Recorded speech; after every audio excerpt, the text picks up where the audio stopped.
The Gallagher Premiership season is done and dusted, and it is Saracens that have returned to its summit after a tumultuous 24 months. They prevailed over Sale in a thrilling final at Twickenham, and today we've got a review of a historic Premiership season between myself, Nick Cain, Brendan Gallagher, and digital editor Nick Powell. Congratulations to Saracens, who've completed their Premiership resurgence. Last week's guest, Alex Zazowski, and co were crowned champions at Twickenham at the weekend. End of season review today. It's just the columnist, slightly different makeup this week, though, as Chris Hewitt can't be here. So his replacement, in charm, wit, and of course good looks, is Nick Powell. How are you, Nick? Yeah, I was really good until I was compared to Chewy for looks. But yeah, no, great. I only mean it as a compliment, mate. I'm good. Nick Cain's here. Brendan Gallagher is here as well. Let's jump straight into the Prem final. We've obviously got. I want to look back at the whole season as well. I was at Twickenham on Sunday, not on Saturday, watching the World 15 versus Barbarians. Catch the highlights if you haven't yet. It was some phenomenal rugby on show. Brendan, give your reflections on Saturday's game, Sarries versus Sale. As anticipated, it was a really good match, and we had high hopes for it, and it was a good game.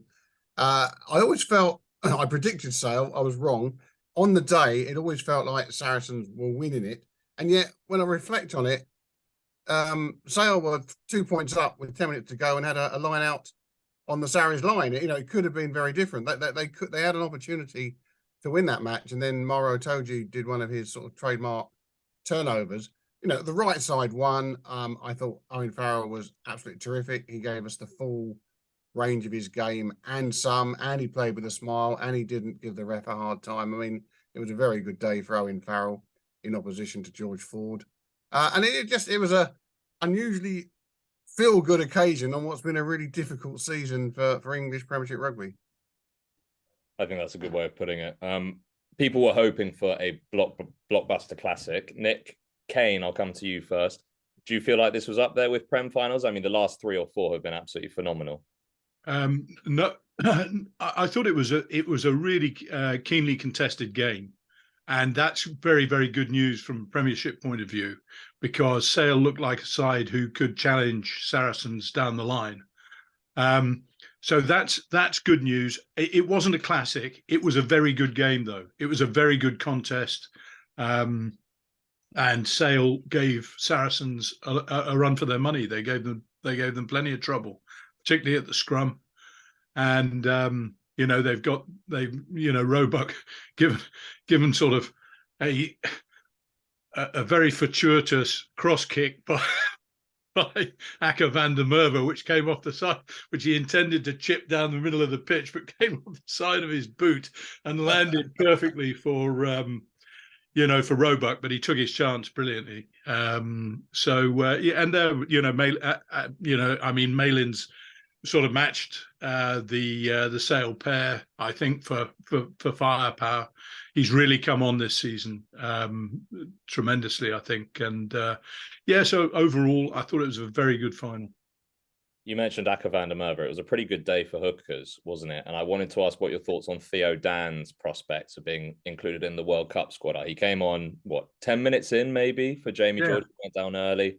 So dynamic in the carry, reminded me of Skulk Brits a little bit. The Spiral 50-22, which you don't see. I was going to say, he's not a bad fly half. So no.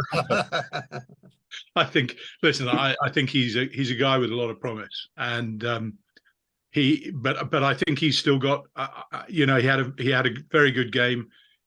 Things earlier this season, he had a bit of problem with his line-out throwing in Premiership games.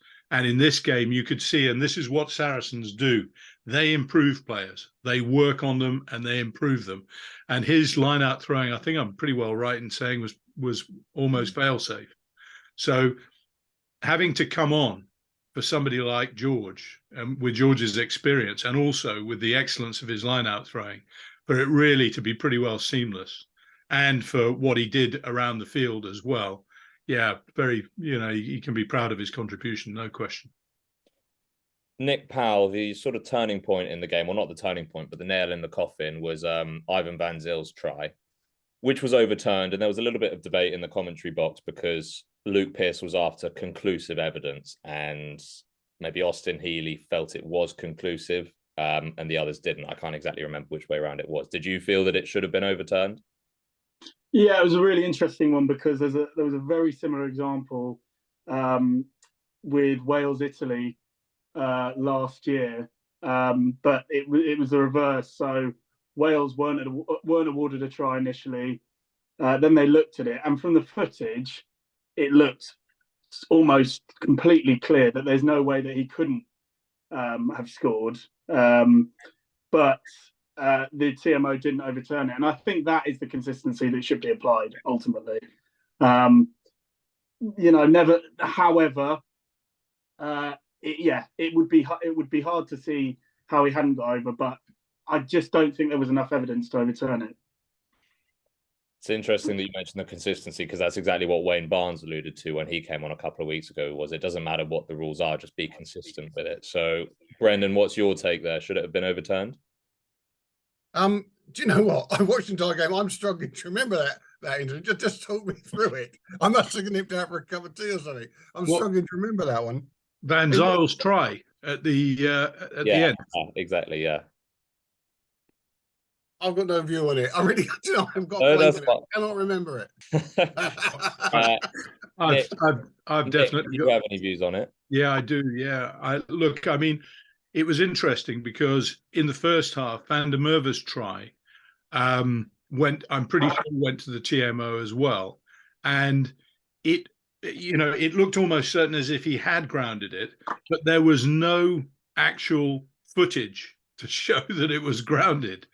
And you had the same thing, I think, with Van Zijl. Van Zijl said, and I think he's probably right, he got the ball to the line, and although Carpenter really got underneath it very well, I'm sure that, I would say what Van Zijl said, which is that some of the ball will have touched the surface.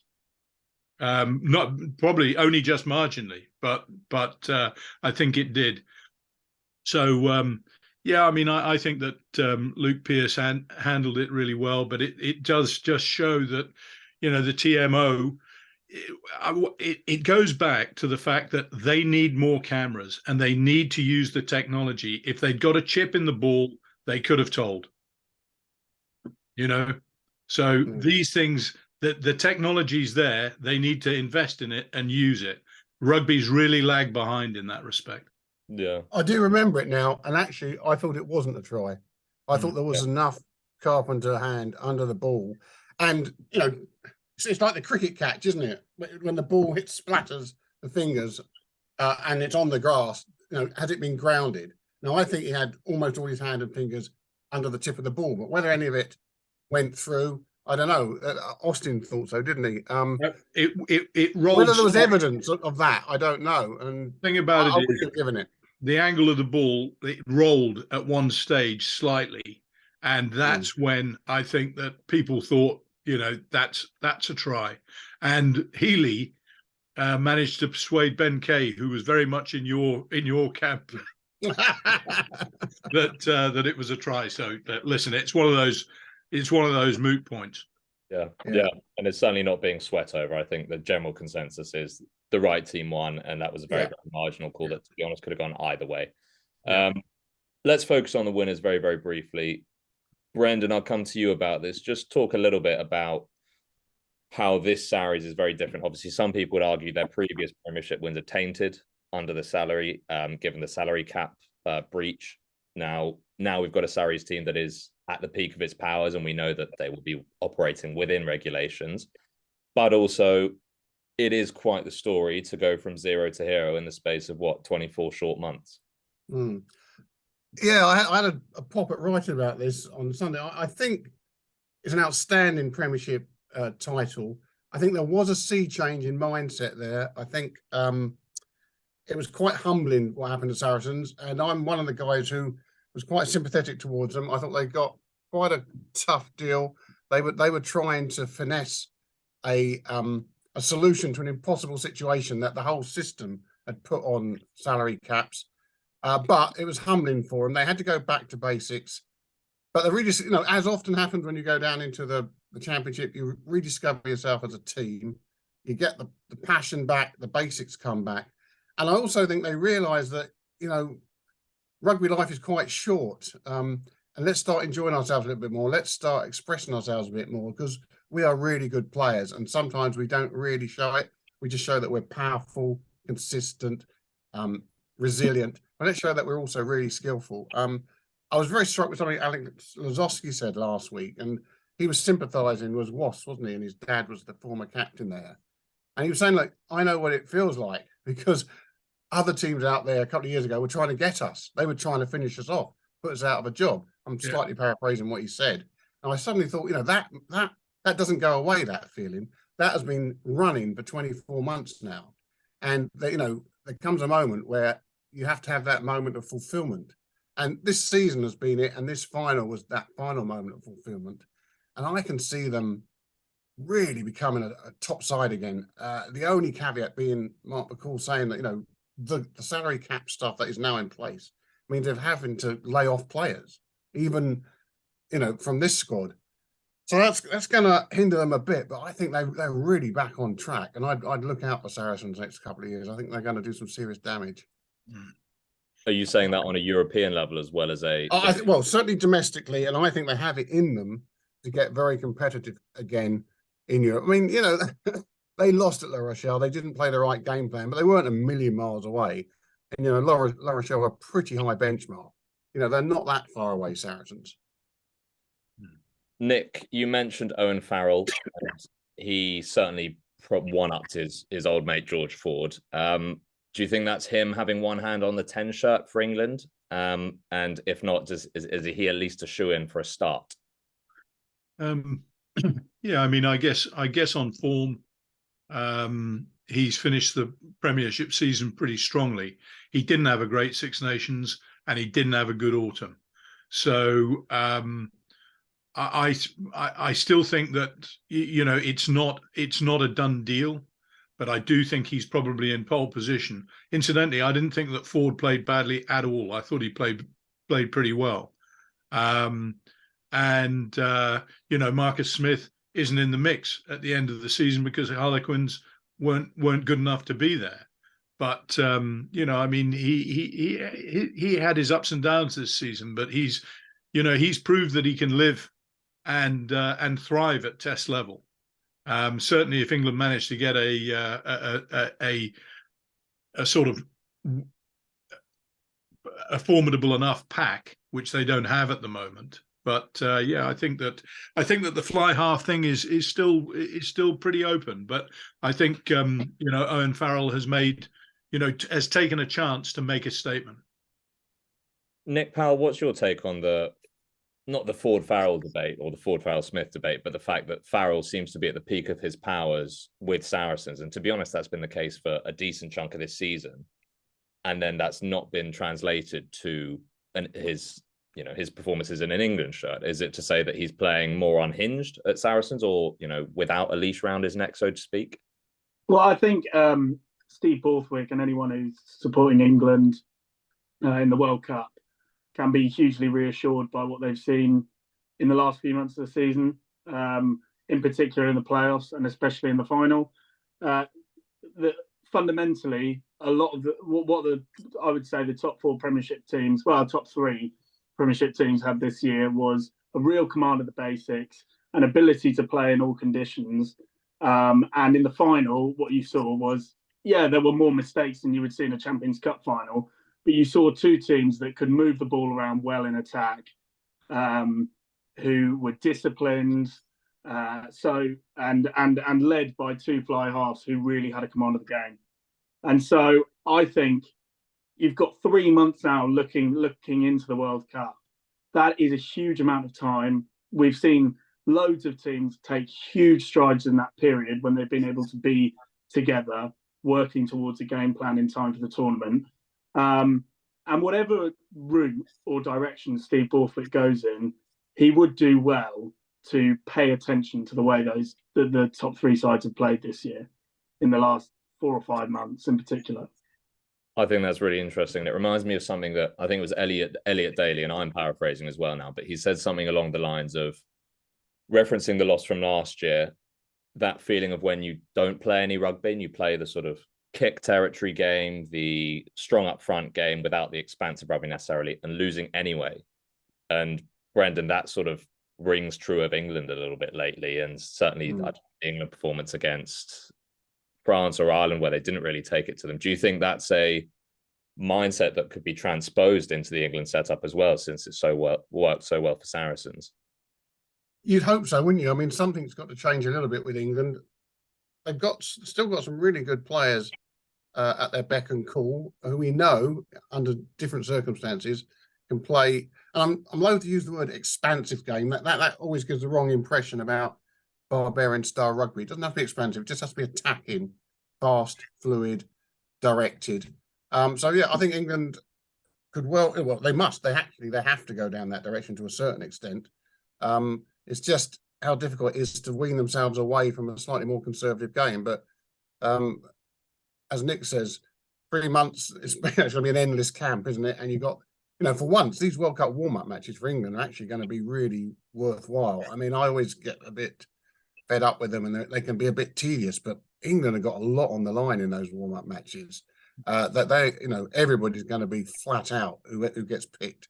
So that's going to be a prospect. So that gives, is it 4 matches they've got? That gives Steve Borthwick quite a bit of time still to try and instill that new approach.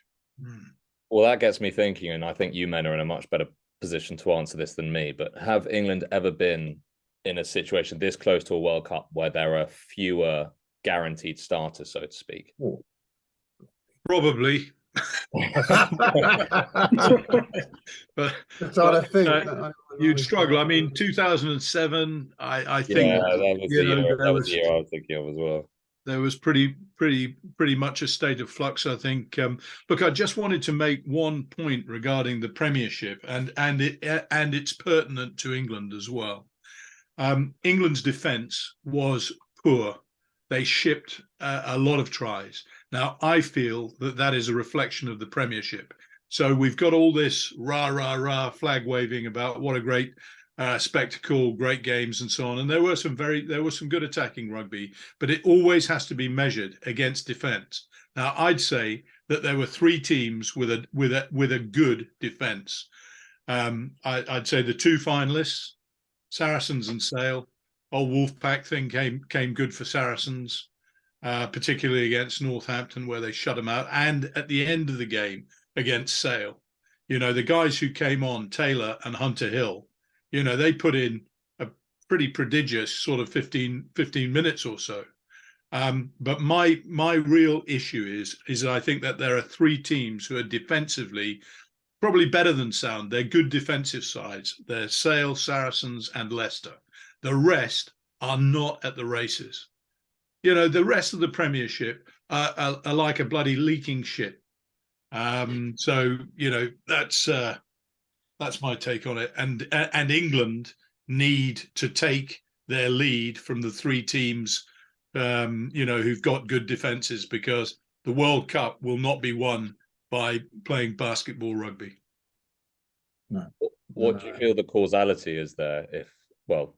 I want to say 8 of 11 teams, 7 of 10. We'll get to that in a second. But if 8 of 11 for the moment have poor defences, well, there are 2 words: promotion and relegation. Or 3. We'll get to that in a second. Then I just want to say a little bit about Sale. Nick Cain, I'll come to you again. Do you feel it's another 17 years before Sale are in a Premiership final again? No, definitely not. I think that they've really got the makings there. They've got some good young players coming through. They've got an owner at the moment who's prepared to put the funds in. I think that the problem that they've got is that I don't think they own the AJ Bell, and Sale are a side that need a home. And I'd say that they need to own their own home. But other than that, what Sanderson has done is build, steadily. And actually, I think I think he's been there 3 seasons. This is the third season, and to get them into a Premiership final when they lost their tranche of South African World Cup winners and so on and so forth. I mean, they've outperformed that side significantly. So it's a hell of an achievement. And I particularly liked. I mean, you know that I'm interested in the scrum. I mean, their scrum gave Saracens a real tune-up, and they've got two good front rows, complete front rows, and they made it count almost. And I'd like to see Roebuck definitely play for England and not be another one that Scotland managed to poach. I join you in that. I think they're sniffing, but I think England have also got him on the radar, haven't they? I think he's been down to training. Bren, he's played at age group level, absolutely, right the way through for England. I think he was born in Inverness, but there's no claim that he has Scottish parents. So it's a birth claim, birthplace claim. And if England don't get him, they need, England need to wise up a bit because they're being pilfered. Yeah. They definitely need to make sure that they put their marker on him. And he's an interesting weapon. He is absolutely sensational in the high ball. He didn't really get a chance in the final. So he took that terrific try, low down, scrambling, diving. But the semi-final, he got an absolutely wondrous try, just running flat out onto a high ball, leaping, a la Dan Bigger or whatever. And that's quite a big part of his game. And come a big World Cup match, having that weapon out on the wing, it could be pretty useful. Let's look back at the season as a whole now. As we said, the final was a great spectacle, and it did provide some sort of, not solace, but it's certainly been a memorable Premiership season for the wrong reasons rather than the right reasons in the grand scheme of things. London Irish, the news is this week, could potentially become the third team to go into administration in the next week. It's currently Wednesday evening, and we're waiting on an RFU announcement on whether they are granting a deadline extension. We will have London Irish legend and all-time top try scorer Topsy Ojo on the podcast next month, so we'll get more into the nitty-gritty of it then. Nick Powell, are you expecting Irish to go into administration? If you read Neil Fissler in the rugby paper on Sunday, there is a hope that it's basically just paperwork on the end of the American consortium that they're trying to sort out. But yeah, it's been an absolutely terrible year. They've had 9 months worth of this, more the RFU, and they still haven't come up with a good solution, a good way forward. There's no pressure on the PRL teams to better regulate their finances or to sell their shares in PRL, which I think would sort out debt problems and make English rugby a genuinely fair league system, or to go to this potential Premiership 1 or Premiership 2 thing. I think it's a complete mess, and it's so ironic that it's the RFU now putting pressure on London Irish to sort their house out when they have just been asleep at the wheel for God knows how long now. Totally. It's kind of stating the obvious my end, but I read a stat earlier that in 7 months, if Irish do go into administration or do have to are suspended from the Premiership has lost basically a quarter of its clubs in 7 months, which, it's just simple maths, but I just hadn't thought about it that way. Nick Cain, does that leave you dreading next season in a way, just because these administration issues aren't going anywhere? Well, look, my position is to anybody who reads the rugby paper is very well known. I believe in promotion relegation. I believe in a meritocracy. I hate the ring fence. And the owners at the moment, because they've got their own way and they've managed to pull the RFU into their orbit and to do their bidding, they have created a stasis in the English game, which is really, really damaging it. Promotion relegation should be reinstalled next season, come what may. There are all sort of ructions going on. We're waiting to see whether, the council manages to start holding the board and Bill Sweeney to account. As was said, at the DCMS inquiry, Bill Sweeney was accused of being asleep at the wheel, and yet, what has happened is that Wasps and Worcester were obviously in serious trouble at that point, and now we've got London Irish in serious trouble. The only thing that I'll say is that the Premiership clubs, and it was Simon Cohen, who was the chief executive at Leicester, who said this. That he said about six seasons ago, he said that the wages in the Premiership were totally unsustainable. Now, it's not a popular thing to say because everybody feels, particularly given the physical toughness of pro rugby and so on, that the players should be well remunerated. And I agree with that. They should be, but they cannot be so well remunerated that they crash, that their remuneration crashes the game into the rocks. And the reality is that some of the wages that are being paid in professional rugby, not just to people like Bill Sweeney and Eddie Jones at the RFU, but also to some of the players. I mean, Adam Coleman, I think it was Neil Fizzler who put out there that Coleman would be on about just under $1 million, just under what Charles Piutau was under. Now, I don't know. Coleman's had a few more games this season, and it's not his fault that he was injured. But when you look at the wages that are being paid, and the fact that half the London Irish squad is not English qualified, you've got to ask serious questions about the whole way in which the game is being run. The sooner there's an SGM, the better. Yeah, I mean, just to add to the point about wages as well, I do think that it all comes down to the same thing of the RFU and stakeholders in rugby having too much of an expectation about how much rugby's worth. And this has gone back years and years and years. And specifically, when looking at London Irish, they're now playing this 17,250 capacity stadium that is owned by a Premier League football club that is now in the top half of the table and looks likely to stay there. They used to play at the Avenue in Sunbury. And I don't know whether this was because of the minimum standards criteria, which has stopped two perfectly good teams in Ealing and Jersey coming up.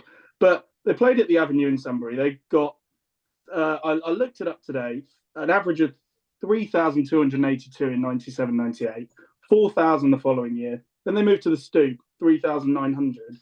And on the basis of that, they then moved into the Madejski Stadium, which was 24,161 seats.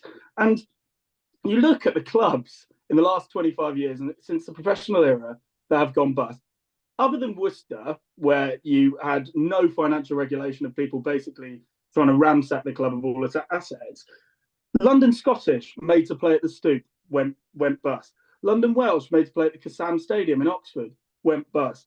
Wasps went from Loftus Road, couldn't downsize, so moved to Adams Park, miles away from their fans, then moved to Coventry, went bust. Richmond went to the Madejski, went bust, and London Irish now on the edge, paying rent in the Brentford Community Stadium when they could be a few miles up the road at Plough Lane at Wimbledon, which doesn't have 10,000 seats but is perfectly good for a Premiership club in southwest London. And it's rugby doesn't have the same level of commitment from fans. It's not like you are going to get 10,000 people showing up every single week. A lot of attendances go up and down depending on how well a team's doing or the brand of rugby that it's playing. And I just think this delusion that has been allowed to take hold in the professional era, that just because international rugby still does very well, that domestic rugby was always going to go the same way, has been hugely damaging when you look back. And that's why we are where we are. You're so right, Nick. I'm not a fan of these House of Commons committees and that, but I remember Damien Green sat in on the rugby one, and he was basically concluded that it just got a shell, an infrastructure of a game. It's way too big. It's not sustainable in England at the moment. Stadiums, staff levels, backroom staff, it's just not there. The fans for club just aren't there. The money just isn't there.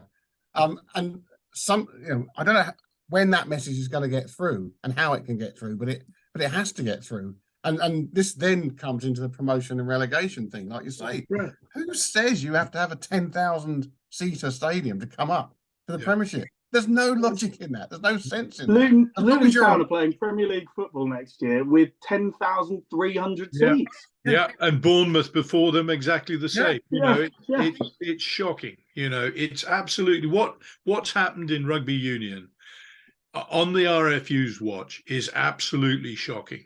Because it kills ambition. And you need ambition, you need aspiration. Clubs lower down have got to have a target to aim at. I think that it's been a total abnegation of responsibility. I mean, how many fans have London Irish? What's their average gate at the Brentford Community Stadium? They'd be lucky to get 5,000. Yeah, I mean, it is often around there, but they've had, I think it got up to sort of 9,000 at the end because of the St. Patrick's Day game and good attendance against Quins and good attendance against Saracens. But I looked at that. I remember when, AFC Wimbledon at Plough Lane had plans to move in, and I thought London Irish had jumped the gun too early going to Brentford, because Brentford were at the top end of the Championship in the Football League every year, and AFC Wimbledon would have been much more grateful for the money, and they would have charged London Irish a hell of a lot less, and it would have much better fit their fan base. But it made sense for London Irish to move into Brentford because 9,000 seats that AFC Wimbledon has are not enough according to the minimum standards criteria, which I found on the website of the RFU today.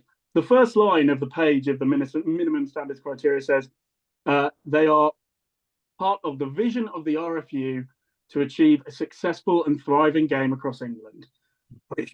You can decide what you think of that for yourself, but yeah. But I mean, you're right. And what's extraordinary is that what they're doing is they're asking clubs to invest in massively costly infrastructure without having any real plan for promotion, relegation. So they're saying to clubs, you must have this stadium in place. You can have 5,000 one year, but it must be 10,000 by the next. I mean, it's just nuts.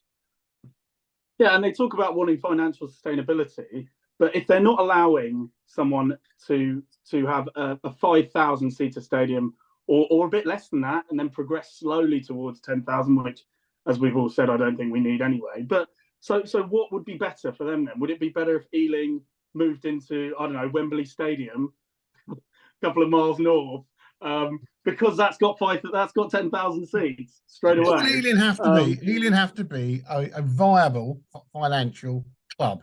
It doesn't matter whether they have 2,000 crowd, 3,000 crowd, 4,000 crowd, or if they occasionally play a match at Wembley. As long as they are, as is close as can be, a financially viable outfit and business. They've got very wealthy investors. That might be their model at the moment. If it works, it works. Why penalise people for these utterly ridiculous, illogical criteria? And it's hard enough anyway. It's not just promotion and relegation and criteria like that. As Nick has gone on many times, you get doubly, triply penalised in the Championship because you don't know whether you're coming up sometimes until the end of May, June. Your recruitment time is minimal. You then get the thing of trying to prepare in just 3 months. You do not get the same segment of money. Nick's the expert on this. Your share of the cake of the Premiership money. So you're immediately financially penalised in that respect. You've got less time. You can't build your squad, and you've got this ridiculous stuff about having to artificially go into a stadium because it's got 10,000 seats. You couldn't make it up. In the Premiership, the central revenues from broadcasting and so on are equally divided. In rugby, the side that comes up is hobbled. Absolutely. It's hobbled. They'd be lucky if they get 2/3 of what the Premiership clubs get, and there have been instances where clubs have come up and have effectively had half of what the Premiership clubs have had. I mean, it's you know, I mean, you can't make it up almost. And it could be so different. It could be so different, and whether it be two 10-team divisions in a Premiership umbrella or 2 12-team divisions. The point is that promotion and relegation shouldn't be crippling to either way. And like down in Pro D2, you've got, I added it up today, you've got 7 former French club champions with 31 titles between them. You know, but they're still chugging along as clubs. They still get 7, 8, 9,000 crowds. They're still there. In fact, even down in National 1, you've got some seriously good old clubs there. And it all holds together. You move up, you move down. There's that dynamic. And the thing we've got at the moment is completely artificially cut off. It's just got no movement. And like, even just on the basic level, it's really, it's really sad about these clubs going. But in a proper system, 2 teams will be coming up now. All these players who've been laid off this season, or some of them who haven't found employment, they would get re-employed, probably. They go back into the market. The teams come up. They need experienced players in a rush. Sign them. And so the whole thing starts building up again. But if you just put the axe down the middle, it just chops it off. I mean, one of the big, for me, one of the big talking points of the week, in a way, was Eddie Jones, surprisingly, coming out and giving a ringing endorsement to promotion relegation. He said, basically the league has declined as a consequence of not having promotion relegation. He didn't say much about it when he was England coach, but at least, he's fired a broadside from his Australian canoe. So, Brendan, Nick mentioned promotion relegation being the biggest change between now and October. Is that what you feel as well? Should be that, there are no quick... I mean, like Nick, I've always been an absolute 100% behind promotion and relegation. I see no other way. It's what sport's about. It's what league rugby is about. It's the whole essence of the game. And by either denying it totally or making it so difficult for the so-called promoted side to come up, which has happened in the past, you're just completely stymieing that process. You've got neither one thing nor the other. So it's going to take a revolution to get it back, I think. I mean, I think, SGM, everything, you're going to have the whole system reorganized, probably along the French style with a few adaptations. And that's going to involve a bit of humble pie from the Premiership clubs. They're going to have to open up and realize that they are not solely the future of professional rugby in this country. Well, there's a huge issue coming down the line, and that is that they're in the process of negotiating a new PGA deal. And I think that it's very, very clear. Francis Barron still looks forensically at the RFU's books, and he believes that the RFU cannot possibly afford another 200 million PGA. It will bankrupt the union unless they sell assets. And, that is again, a very dangerous path for the game to take. Yeah. So all in all, we're sort of coming into what's meant to be the slow end of the season and building gradually up to a World Cup. But there could be, I don't know whether it will happen this summer, but it's certainly there are moves afoot for the change that Brendan's just talked about. On a slightly separate issue, Nick, am I right in saying that when we've discussed the ability for England players to play abroad, you don't believe in the laws that keep them in the UK? Yeah, I don't. At the moment, I think that these guys, when you're talking about a quarter of the clubs in the Premiership going bust, I think that those are extraordinary circumstances. And if these guys are able to get employment, I mean, Tom Willis is the sort of prime example. But if they're able to get employment there on better terms until the English game sorts itself out, I do believe that that's right. But I actually believe that it's right. Freedom of movement is important, I think, in professional sport. And I don't know. You look at what's happened to England with this ring-fenced, the ring fencing of England players, if you like, i.e. that they can't go overseas. And you look at England's results. Well, what good's it done us?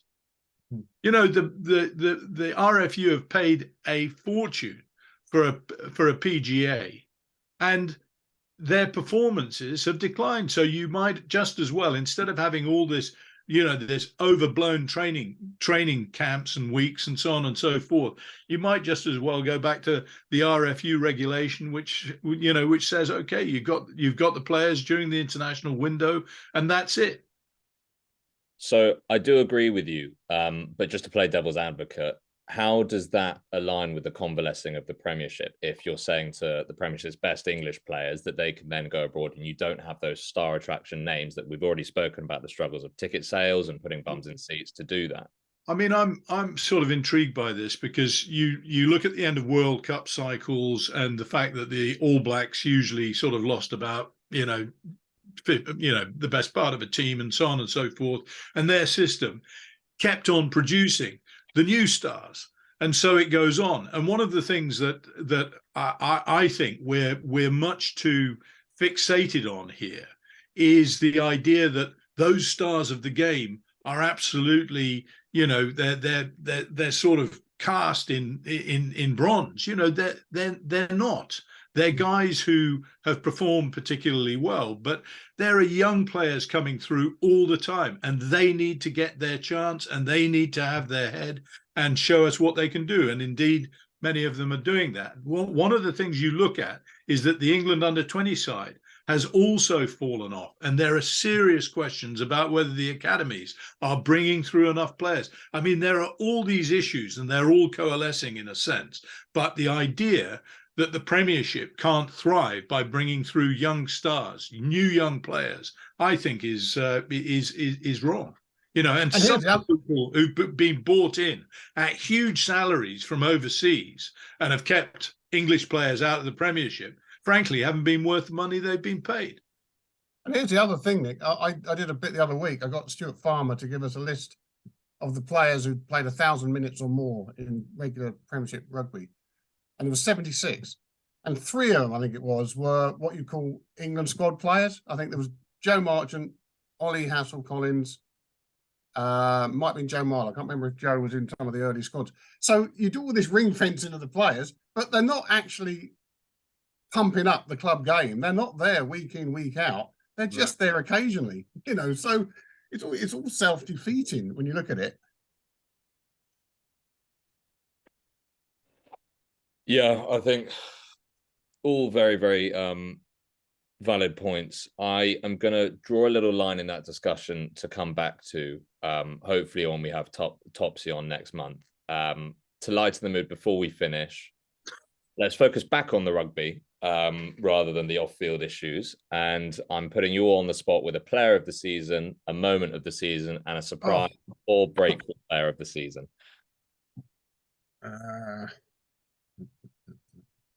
Nick Powell, I think you knew about this in advance, so could I trouble you first in case you have a few answers prepared? Yeah, I even prepared notes. I was worried I wouldn't be able to compete with the other two, so I made sure I came prepared. Well, I'm throwing you in first then. Yeah, well, player of the season, I think the Premiership got it right. I mean, if we're looking specifically at the Premiership, Ollie Lawrence, just brilliant. The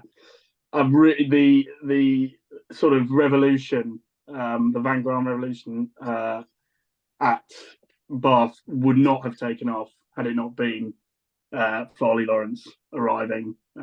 His ball carrying, obviously try scoring and offloading have been hugely influential in just giving them a new lease of life, an exciting player that the supporters have really got behind.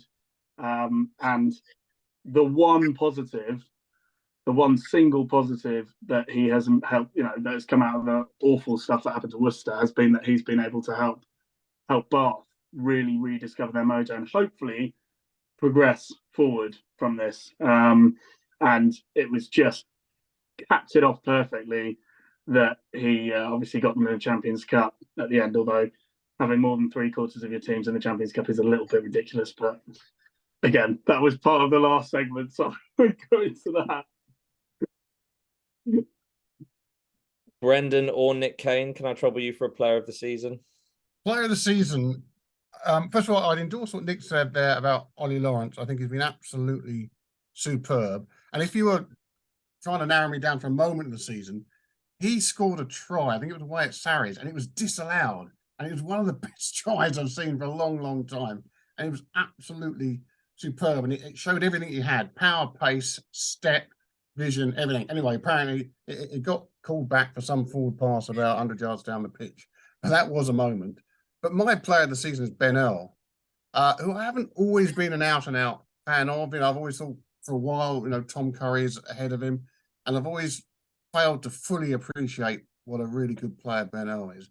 And you tune in and watch the matches week in, week out, and all the internationals away, and every single match is player of the match. And Eddie Jones used to talk about hybrid players and centres who could play flanker and flanker who could play centres. Ben Earl could absolutely 100% be a Premiership centre and probably a Test centre. He's got such a range of skill. He's got such gas. He's a very intelligent player as well. I really hope Steve Borthwick is onto him for England World Cup. They need Ben Earl in the squad.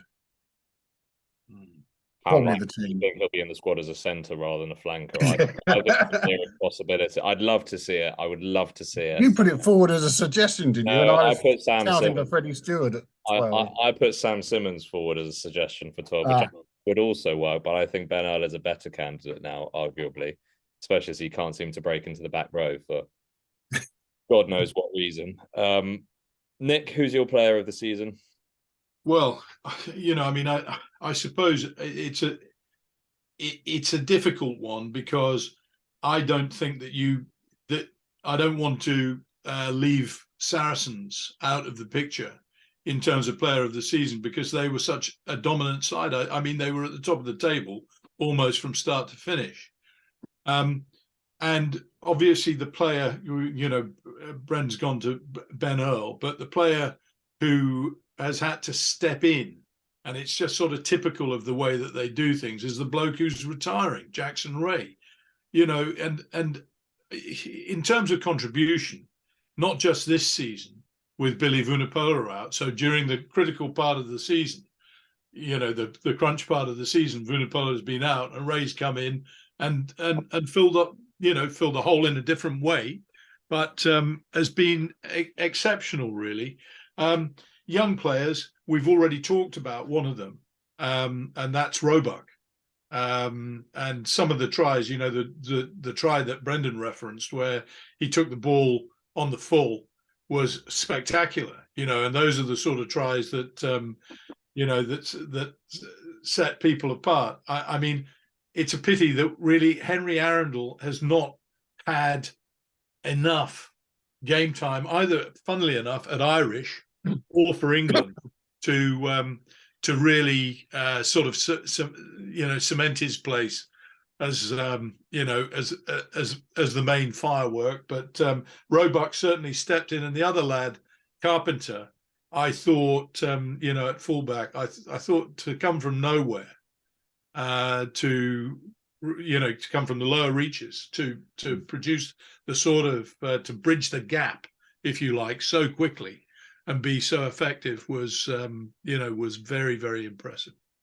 And funnily enough, he didn't have the best of games on Saturday, but he still produced a couple of moments that make you think he'd really got something. Yeah. And I think he's gonna have a big season next season. I'm not sure. I don't think he's gonna break. I don't think he's a bolter for the World Cup, but he's got a serious future.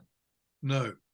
Yeah, I think that's right. I mean, the other person who deserves a mention from the Saracens, our pod guest last week, Rob Lazowski, but Alex Lazowski, but also Max Malins. I think he's had a fantastic season.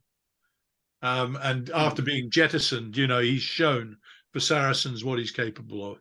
So actually, Jackson Ray and Max Malins would be our pair of us players of the season. You mentioned Joe Carpenter, who would be my breakthrough player of the season. Like Brendan said, he didn't necessarily have his best game at the weekend, but he really just has come out of nowhere and is bridging the gap between any of the other England fullbacks and Freddie Stewart. Who else have we got breakthrough player of the season? I know, Brendan, you're a big fan of Tom Pearson, and he won. Yeah, well, the official Premiership breakthrough player is Tom Pearson. Now, we rather think he broke through last season, and I remember having this conversation a year ago ahead of the Australia tour and banging the drum for his inclusion on that tour. I don't think he went in the end, but no, he's a terrific player. He's got everything in the armoury that I can see. England seem a little bit reluctant to go with him at the moment, but of course England have got so many options in the back row that they sometimes don't really seem to know exactly what they want, but he's got everything, I would have thought.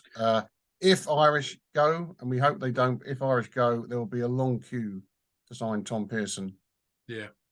I mean, one of the players who, I don't know whether he's a breakthrough player this season, I think he probably is in international terms, is Ollie Chesham. You know, he did come through during the summer tour of Australia, I think, but you know, I mean, he came through strongly, and then obviously he didn't feature at the back end of the season because of injury. Yeah, but you know, another very good player coming through.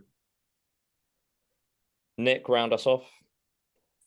Well, yeah, I mean, in terms of breakthrough player, I had Joe Carpenter. Interestingly, both my player and breakthrough player are people that I've been on the Rugby Paper podcast with. So I'm not sure if that has anything to do with it, but I would round this particular discussion off by saying it does reassure you to see lots of different good young English players coming through in different positions. It does reassure you that still the fundamentals, development in the grassroots game, okay, there are issues with the academy system, but we are at the moment still producing a lot of good players. And so for all the disasters off the field, there is still a bright future ahead. Yeah, 100%. Brendan, just before we go, we'll wrap up the Prem discussion there. I thought you might want to say a quick word about Munster. And their yes. In fact, I've just written 1,000 words on Munster. We've taken the eye off the ball with Munster. There's been so much going on off the pitch. There's been fantastic Champions Cup final, really, really good Premiership final. But Munster, the last 5 weeks, I got it wrong. It's not 6 away matches, 5 away matches on the trot. They've won to get to the final and then win the final against Stormers in front of 56,000 at Cape Town. And they didn't just win it. Well, they did only just win it in the end, but they actually played superbly in the first 40 minutes. Should have been out of sight. Got into a bit of an arm wrestle and then came back in typical Munster style and scored a really good try to win it. You know, they've had some tough times, Munster, but they are a hell of a team, hell of a club. You call them a club, they're really a province, but they are, you know, they're a franchise, but they are more than a franchise, Munster.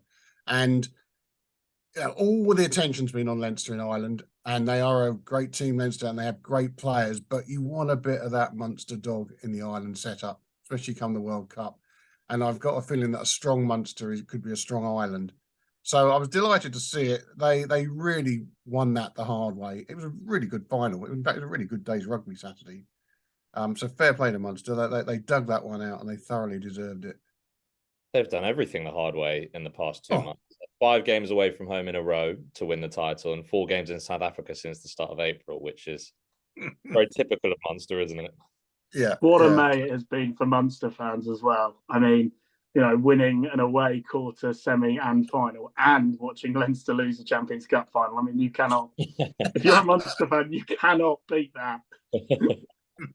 Did you see Alan Quinlan was tweeting the other day, if anybody has seen his mother, could they send her home? He's been out celebrating in South Africa and right back home and gone straight out on the lash down in Limerick and no sign of her for 48 hours, apparently. Yeah. And there was that video, and Munster shut up Stormers fans because there was a video of the Stormers squad, wasn't there, celebrating the Leinster loss, the semi-final. I think more because they then got the home final. But yeah, I think to be fair, that was it. Yeah. Even so, out of context, it probably didn't look so good, did it? But no, great to see Munster get the win and a hell of an outcome in Graham Roundtree's first season as head coach. Started so poorly for Graham Roundtree actually as well, didn't it? Yeah, he was under pressure, wasn't he? He was under a bit of pressure at one stage. Yeah, I think it's great. His first win, which came I think in round 3, was a scrape past Zebra, and obviously lost to Dragons as well in a game that, I mean, you look at the differing fortunes of those two sides since then. I mean, a lot has changed over the course of this season. But yeah, really, really well done, Graham Rowntree. Well done, Munster. It's fantastic for the game. And the collective story of Graham Rowntree, Andy Farrell, Mike Catt, and who's the other one? Stuart Lancaster, who sort of trooped off heads down 2015 World Cup defeat against Australia. End of their rugby lives, you would have thought, or so some in the media said. And the way they have regenerated, gone and done their stuff overseas in Ireland, and have actually regenerated and changed Irish rugby is, a great story. There's a book there to be written at some stage about those 4 bouncing back from 2015. Yeah, 100%.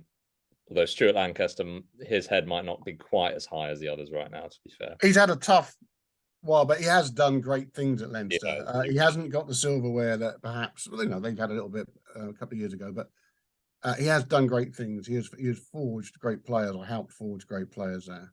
Without wishing to deflate the whole process, they did it. It's a fantastic win, and particularly in Cape Town, in front of a full house.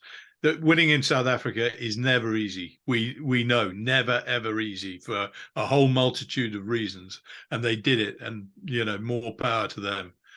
But the real proof of the pudding regarding everything Irish will be this World Cup. Well, you're absolutely right, Nick. You're absolutely right. And they have got the jaw from hell, but that in a funny way almost encourages me, because in the past, Ireland, you can see, when they had really good teams, you can see the way you could plot their way to the semis and maybe reach the final. You look at it at the moment, you think, well, they'll be out. No matter how well, they could easily be out by the quarterfinals. Yeah, but they could also. It might just be that. It might just be that year that they actually go on and do something. Yeah.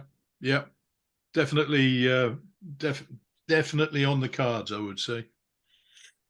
To be discussed later. Yeah, okay. Guys, we'll wrap up there. Next week, I think we've got Nick Abendinen on after his retirement, so it'll be great to look back on his career then. And I look forward to seeing you all next week. Thanks for listening to this week's edition of the Rugby Paper Podcast. And don't forget to subscribe on whichever podcast platform you use and recommend the show to your friends. The Rugby Paper is available to buy every Sunday, and to make sure you don't miss it, subscribe through our print, digital and online options at therugbypaper.co.uk/subscriptions. That's therugbypaper.co.uk/subscriptions to get all our content for as little as 14p per day.